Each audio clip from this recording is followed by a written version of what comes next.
start this with a small video we guys have made. No, you won't.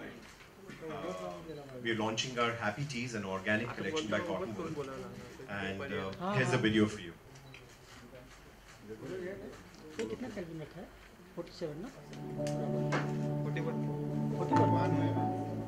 Being happy is easy. You just need to say no to a few things and yes to some others. No to shortcuts, yes to responsibility. No to greed, yes to caring. No to pesticide cotton farms, yes to principles which improve the livelihood of farmers. No to teas, yes to happy teas. Happy Teas from Cottonworld. A range of t-shirts for men made with 100% organic cotton. Because what you wear is how you feel.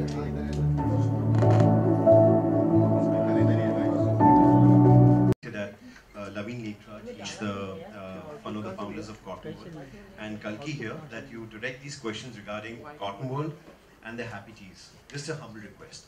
Thank you. So I would like Laveen to speak a bit about what the Happy Teas are, what Cottonworld is, followed by Kalki talking about that. Just a second. Yeah. Laveen Lekraj. Okay. Hi, good afternoon everyone. Basically, Cottonworld has been a brand that's been around for 30 years. We've been totally dedicated to making garments out of high quality natural fibers. So everything you see in the store is absolutely made out of a natural fiber. What we're trying to do is take a pledge that by the year 2030, we want to be as sustainable as possible. And so for ourselves and to enable the customers to have a sustainable and contribute to the well-being of communities, workers, farmers, to recycle and basically be as sustainable as possible. And Happy Teas is the first initiative in this whole exercise. So all the Happy Teas are basically made out of natural, organically sourced cotton. And we've tied up with an NGO called Vikas, where proceeds from these are going to go to this organization who's working with over 120 villages in Wardha, and they're probably helping 20,000 people. So they basically are trying to make them, move into organic farming. And also, I mean, we went and saw them. We did the shoot over there, and it's a wonderful experience. They actually, when they use the GMO cotton, they are using pesticides and not able to grow food for themselves on the farms. So they're actually teaching them how to move to organic farming, and they actually grow their own food. So there's no pesticide, water is being conserved, the soil gets more fertile. So they're doing a great job. So proceeds from all these t-shirts will go to them. So that's what the initiative is about, and that's what we are launching today.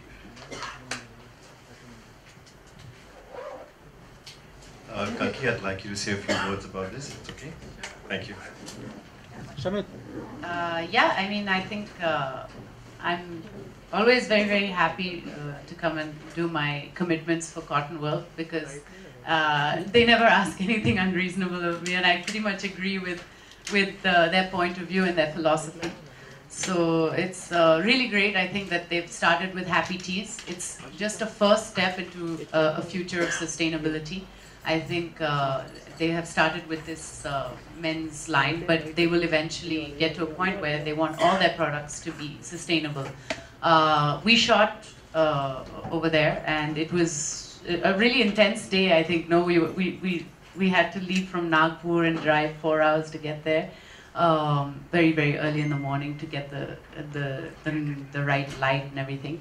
But the farmers were amazing, very shy. Extremely shy to be shooting, so we had to like get them to talk to us a little bit, and just like be a bit relaxed. Uncle, I was giving him a massage because he just was like he didn't know what to do in front of the camera.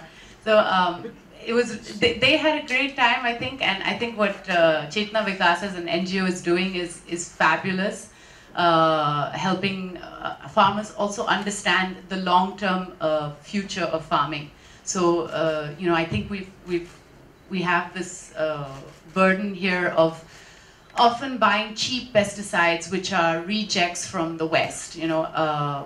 pesticides which are actually been banned already in the West are being sold cheaply in developing countries. So to stop that and to stop GMO cotton, which in the long term is not sustainable and takes up a lot of water, it's really important that people understand organic farming as a future way of working in our country, especially cotton farming, because we have a country with one of the most high cotton farming production in the world.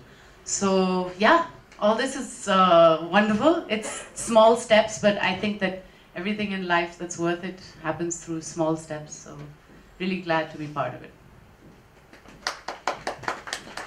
Thank you so much, Kalki. If you guys have any questions for Laveen and Kalki, now would be the time.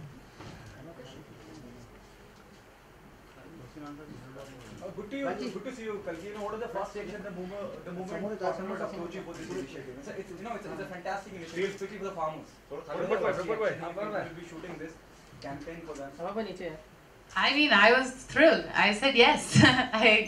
I don't think there's as I said, I think the philosophy of Cottonworld goes very well with my philosophies. You know, obviously I wanted to know more about the NGO and how they're working with these farmers. But yes, I completely agree with the project and really happy to be part of it. Okay, Kalki was always there in your mind. You want Kalki to be a part of it, and yeah, basically I think Kalki is the perfect fit because she kind of is very vocal about what she believes in, and we've been a brand like that for 30 years. We've been very, you know, sure that we only want to do natural fabrics and nothing else. So it's always been, I mean, it was a perfect fit for us. Also, now we know each other because we've been working together for more than a year. Yeah, so, you know, we have regular interactions. farmers के lifestyle जैसे आपने shoot की वहाँ के lifestyle आपने देखी तो कैसे? No, very honestly, मैं सिर्फ एक दिन के लिए गई थी. So I didn't have time to go and visit the villages and things. But of course, we all know about the difficulty that farmers are facing at the moment, the kind of heavy loans that they are having to deal with. And I think that it's really important for NGOs to educate people on the sustainable angle, because that's what's going to change things in the long run. We might find quick solutions in the meantime, but the important thing is that in the long term, we don't destroy our farmers' lives and their lands. Kalki, there are so many things happening in India. You know, when you talk about farmer, there's number of societies happening. You know, though you are associating yourself with Cottonworld, that is, I'm repeating myself. It's fantastic. You know, but what message do you give to the farmer who are in depth of loan, or there are so many problems they're facing? What would be your message to the farmers? I don't think I'm in any position to give a message. I think it's an extremely tough life, and a lot of farmers are put into a corner in which they have very little choice. Only recently I read about a family that burned themselves in the collector's office or something. So yeah, I just hope that all of us can take, I think it's about each one of us. We shouldn't be telling farmers what to do. We should be doing something. Each of us has a responsibility in the things that we buy, in the things that we choose to consume. None of us are pure, perfect human beings. I have a lot of products which are harmful for the environment, which are harmful, but I'm slowly trying to understand where I can change my lifestyle, where it's not going to, drastically affect me, where I can afford to buy something which is might be a little more expensive, but is helping somebody, yeah. Okay, you started this initiative where, you're avoiding GMO farming, where they'll be saving more of water. Is there anything down the pipeline where the Cottonworld, some amount will go to the families who have done suicide or who are suffering? Is there something then? No, there's nothing like that. But as I said, we've tied up with Chetna Vikas, and they have probably over 120 villages under their, who they're helping, and probably about 20,000 total people. So they actually teach them how to organically farm, how to actually grow food on that same farm, because they're not using pesticides, so they can actually eat. They don't have to spend money on food, and it just helps the soil. So in the long run, I mean, we're not giving it individually to them, we're giving it to the NGO. And they've been around for about 30 years, and we actually visited them, saw everything that they do, and they're doing a fantastic job. Kalki, how easy or difficult to be there in an early morning shoot or early morning event? You know? I'm not the best early morning person for sure. Especially when early morning means like 4 or 5 in the morning. but you know, the beautiful light that you get at 6 a.m. is irreplaceable. So yeah, the photographers are always very happy. Okay, after Gia, what's next? What's happening in professional? Ribbon, right now. Please go watch it. Thank you guys. Any other questions? If you guys want any photos with Kalki and Laveen, we can take them now.